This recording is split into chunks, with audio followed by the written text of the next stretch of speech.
Ururka dhalinyarada Dawadaag ayaa toddobaadkan booqasho ku tagay degmada Balcad ee gobolka Shabeellaha Dhexe ee maamulka Hirshabelle. Dhalinyarada ururka Dawadaag ayaa booqday iskuulka Macallo Abiikar isla markaana iskuulka u qabtay wacyigelin ku saabsan waxbarashada sidii sare loogu qaadi lahaa tayada ardayda iyo muhiimadda ay u leedahay waxbarashada isla markaana loo heli lahaa arday dhan walba u diyaarsan. Ururka dhalinyarada Dawadaag ayaa waxaa iskuulka kusoo dhaweeyay maamulaha guud ee iskuulka Macallo Abiikar Guuleed Maxamed Cali isla markaana u mahadceliyay dhalinyarada ururka Dawadaag had iyo jeer sida ay u wacyigeliyaan dhalinyarada waxbarta. Bismillahirrahmanirrahim. Anigoo la yiraahdo Guuleed Maxamed Cali ahna maamulaha dugsiga hoose dhexe Macallo Abiikar kuna yaala degmada Balcad qaasada gobolka Shabeellaha Dhexe.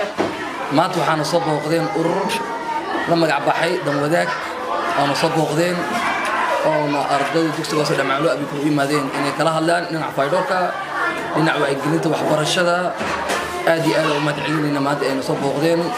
waa markii ugu horeysay ee degmada Balcad ay yimaadeen ka soo qayb galaan inay wax u sheegaan walaalahood oo degan aad iyo aad u mahadsan yihiin.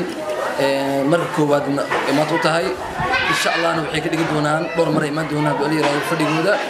waa iskuulka ugu horeeyay ee degmada Balcad ay soo booqdaan waaye aad iyo aad u mahadcelinaynaa maadaama ay iskuulaadka kalena wixii hadda ka dambeeyay ay booqad doonaan dhalinyarada ku yaal degmada Balcad. ana kale oo u mahadcelinaynaa maadaama ay soo booqdeen ay u sheegeen wacyigelinta ardayda iskuulka. insha Allah barakallahu fiikum aad iyo aad u mahadcelinaynaa.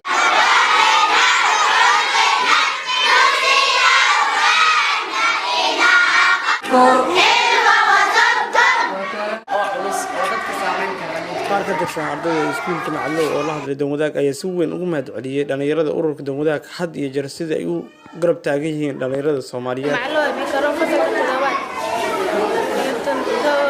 ururka Dawadaag waan ugu mahadcelinaynaa.